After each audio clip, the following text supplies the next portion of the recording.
Hello everyone, welcome to my YouTube channel.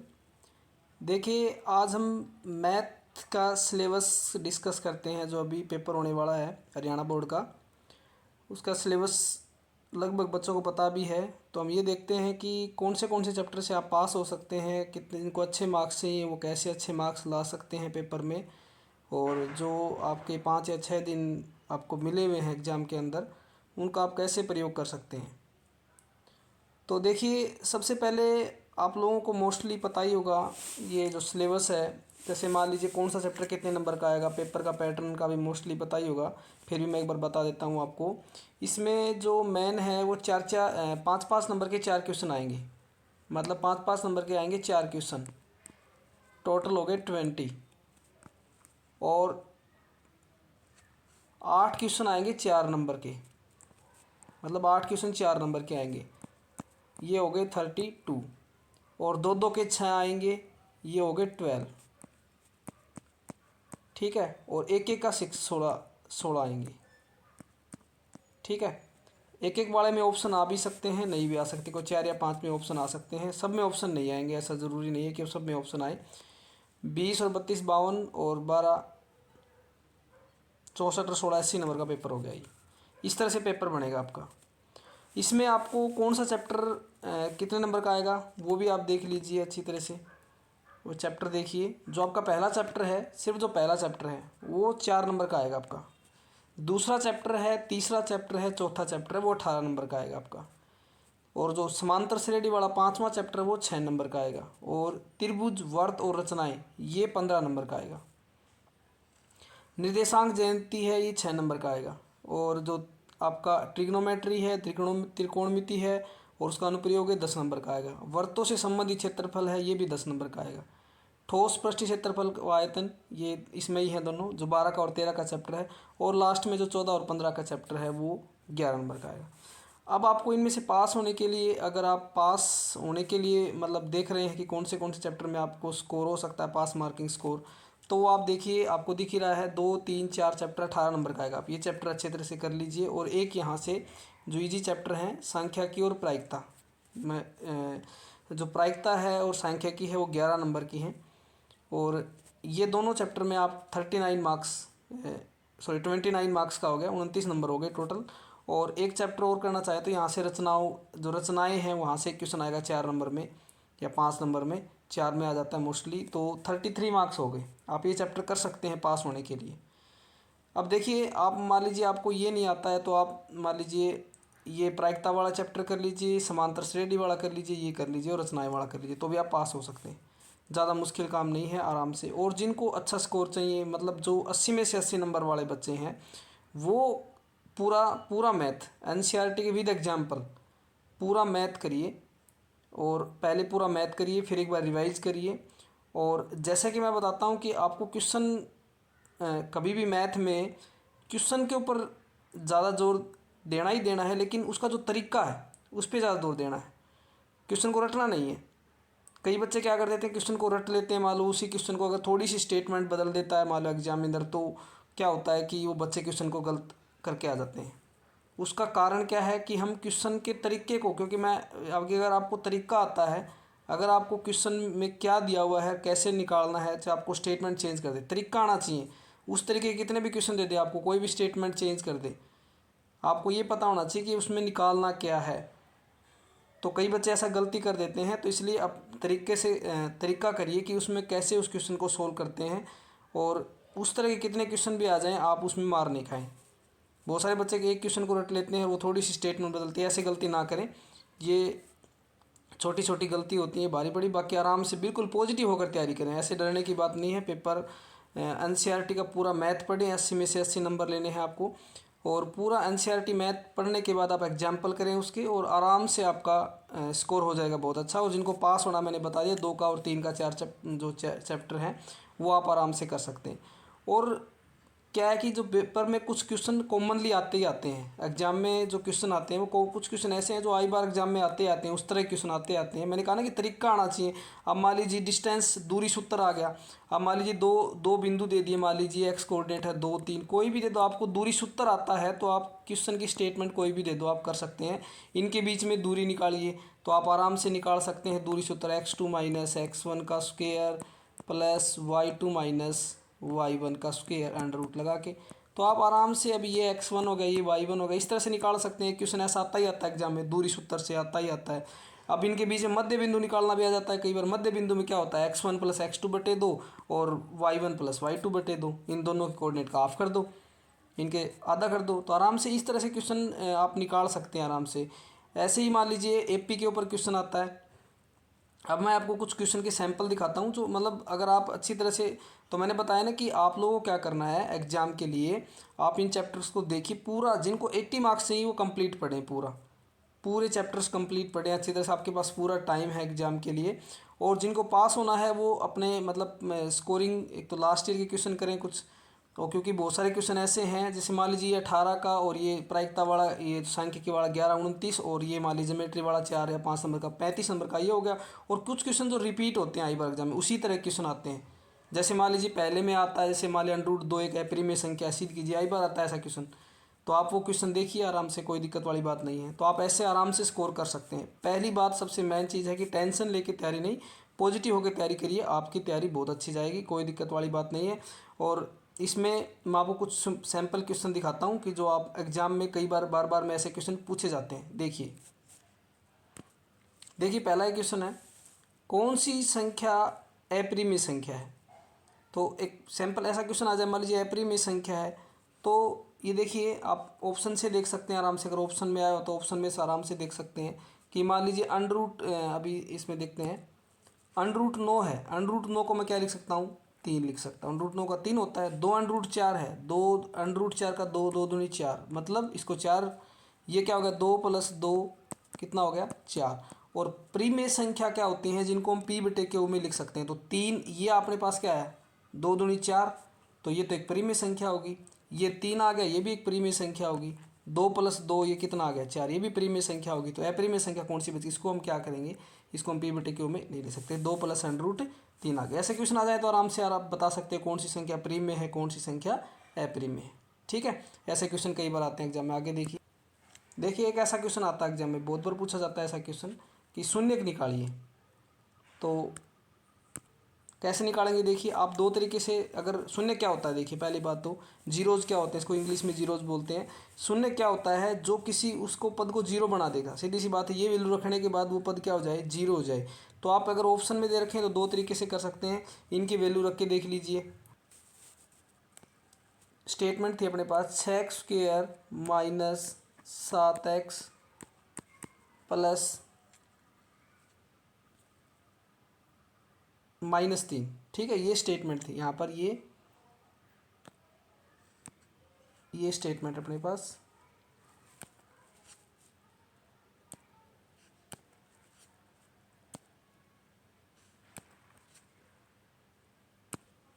ये statement है, देखिए 6x² माइनस 7x माइनस का 3, इनके शून्य के निकालने हैं। तो कैसे निकालेंगे, देखिए पहले हम उस तरीके से निकाल लेते हैं, फिर ऑप्शन वाले तरीके से निकालेंगे। तो इसको निकालने के लिए हम क्या करेंगे, इनके फैक्टर करेंगे। 7 ये -18 जिनकी गुणा और जोड़ -7 हो, फैक्टर सबको करने आते हैं, ऐसा क्वेश्चन भी आता है कई बार, फैक्टर करने भी आ जाते हैं एग्जाम में।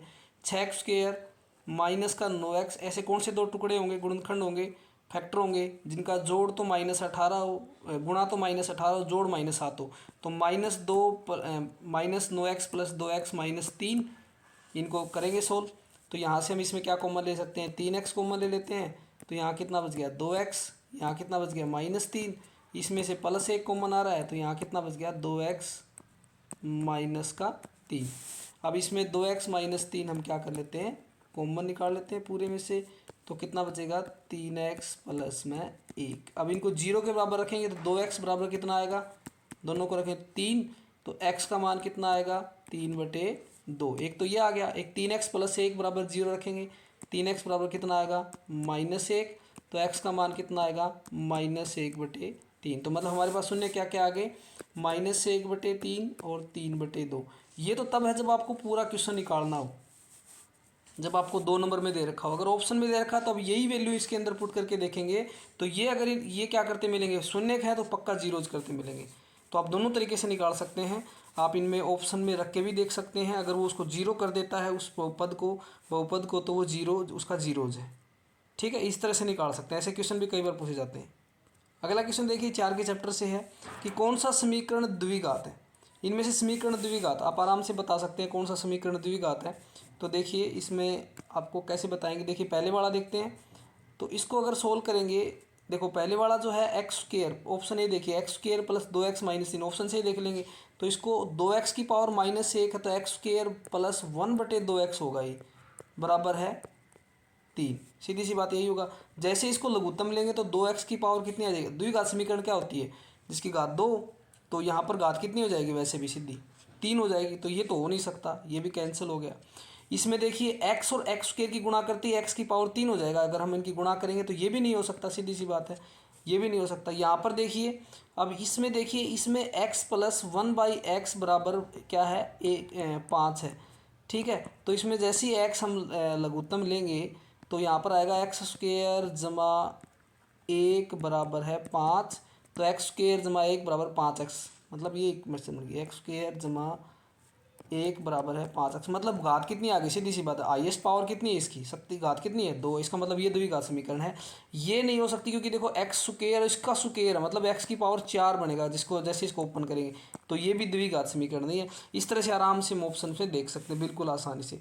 मेन चीज़ क्या है कि टाइम कंज्यूम भी आपको देखना पड़ेगा। बहुत सारे बच्चों का पेपर रह जाता है तो आप थोड़ा सा क्वेश्चन को स्मार्टली करना पड़ेगा, और आपका टाइम कंज्यूम जो टाइम है वो भी आपको साथ साथ में देखते रहना पड़ेगा, क्योंकि इसमें आपको ज्योमेट्री भी बनानी है और क्वेश्चन लेंथी क्वेश्चन, मतलब जो भी सोल्व करते हैं आप एक प्रॉपर तरीके से क्वेश्चन को सोल्व करना है। देखिए अगला क्वेश्चन ऐसा ही इस तरह से पूछा जाएगा आपसे, मान लीजिए कि 15वां पद ज्ञात कीजिए। कोई एपी दे रखी है, उसका 15वां पद ज्ञात करना है। एपी का 15वां पद ज्ञात करना है, तो आप कैसे ज्ञात करेंगे एपी का 15वां पद। वो देखिए एपी दे रखी है, तो पहले आपको पता है एपी का 15वां पद निकालना है, मतलब an वाला फार्मूला लगाना है। तो a15 क्या होगा, वो देखिए पहले a प्लस 14d। ठीक है, ए हो गया आपका पहला पद, पहला पद कितना है 5, इसमें रखिए 5 प्लस 14, 14 गुणा में डी, डी कितना होगा, देखिए 6 दूनी 12, एक 13/2, 13/2। डी क्या होता है, दूसरे पद में से पहला पद घटा दो, -5, 6 दूनी 12, 13/2, माइनस 2 5 10 ही आ जाएगा आपका 3/2, 13 में से 10/2 मतलब 3/2 आ गया। तो ये आ गया 14 मल्टीप्लाई डी, डी क्या होता है सार्वंतर, तो ये आपको पता ही है, 7 या 21 और 5 कितना हो गया अपने पास 26 हो गया। इसका आंसर आ जाएगा 26। इस तरीके से हम आराम से 15वां पद, कौन सा भी पद आपसे पूछे, प्रश्न भी बहुत मोस्टली पूछा जाता है एग्जाम में कि 15वां पद निकालो, 16वां निकालो। ये आराम से आप ए पहला पद और डी से आप आराम से निकाल सकते हैं। ए पहला पद होता है, डी उसका सार्वंतर होता है। अगला देखिए मोस्ट इंपॉर्टेंट क्वेश्चन, ये तो पूछा ही जाता है ऐसा क्वेश्चन तो एग्जाम में, लेकिन ये अभी 1 मार्क्स में दे रखा है, तो ये कई बार 2 में 4 में भी पूछा जाता है ऐसा क्वेश्चन कि एपी का तीसरा पद 12 और 10वां पद 26 है, तो उसका 20वां पद क्या होगा। तो देखिए क्वेश्चन के अकॉर्डिंग चलना है आपको और कुछ नहीं करना है। तीसरा पद आपको 12 दे रखा है, तो ए प्लस तीसरा मतलब ए, मतलब आपको पहले क्या दे रखा वो लिख लीजिए आप। ठीक है, एग्जाम में आपको पहले जो दिया हुआ वो लिखते हैं। तीसरा पद 12 मतलब A3 आपको कितना दिया हुआ है 12 दिया हुआ है। ठीक है, और उसका 10वां पद 26 है, यानी कि A10 कितना दिया हुआ है 26 दिया हुआ है, ये आपको दे रखा है। तो इसको A3 को सोल्व करेंगे तो क्या आएगा बताओ, करते हैं इसको सोल्व। देखिए अगला पेज निकाल लेते हैं।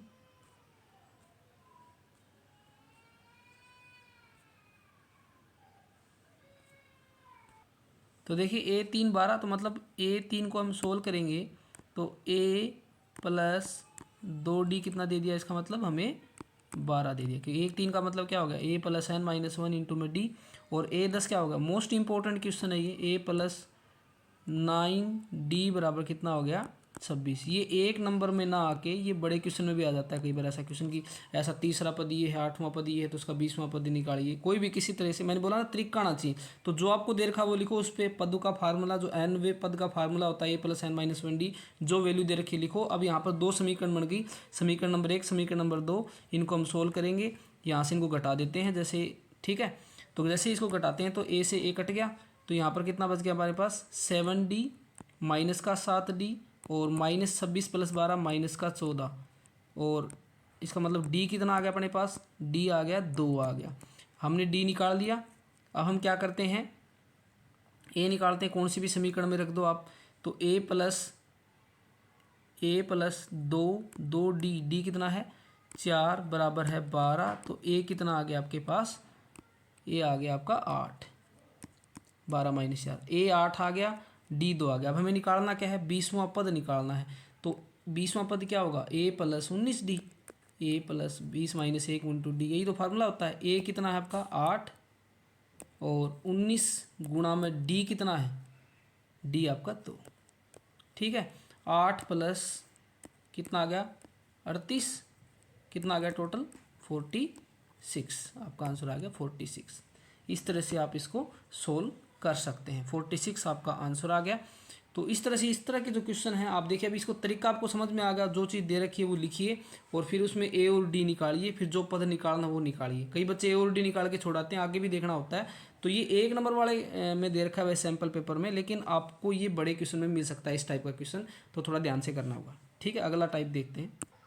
मैंने अभी कहा था 2 बिंदुओं के बीच की दूरी, आता है क्वेश्चन ऐसा। तो ये देखिए 2 बिंदुओं के बीच की दूरी आपको निकालनी है। ये आपको दिया हुआ है 2 वैल्यू, तो आराम से आप x2 - x1 वाला सूत्र निकाल सकते हैं। 4 माइनस माइनस प्लस 1, 5 का स्क्वायर कितना हो गया 25, प्लस -3 -7 मतलब -10 का स्क्वायर कितना हो गया 100, ठीक है। -3 -7 कितना हो गया -10, -10 का स्क्वायर कितना हो गया 100, तो ये आ गया आपका 100√125, ठीक है। √125 आ गया आपके पास। इस तरह से इसको सोल्व करना। अब इनमें आपको ऑप्शन में देखना है कौन सा होगा, ठीक है। तो वो आपको देखने के लिए कैसे देखेंगे इसको, देखिए। तो देखिए एक √125 आ गया, √125 को सोल्व करेंगे हम तो 5√5 आ जाएगा, ठीक है। इसका आंसर 5√5 आ जाएगा। इस तरह से हम दूरी सूत्र से हम क्या कर सकते हैं, दूरी सूत्र से भी प्रश्न पूछा जाएगा, जो आपके पर्टिकुलर सिलेबस में मेंशन है, बहुत बार पूछा गया है। और अगला क्वेश्चन देखिए, देखिए अभी एक क्वेश्चन और करते हैं। बेलन के आधार का व्यास दे रखा है 4.2 सेंटीमीटर और ऊंचाई 5 सेंटीमीटर, उसका डायमीटर दे रखा है ये 4.2, हाइट 5 सेंटीमीटर। हमें निकालना उसका आयतन। तो मैं ये जो चैप्टर है इसमें आपको फार्मूले आने चाहिए सारे, एक क्वेश्चन आपको फार्मूला बेस मिलेगा ही मिलेगा पक्का।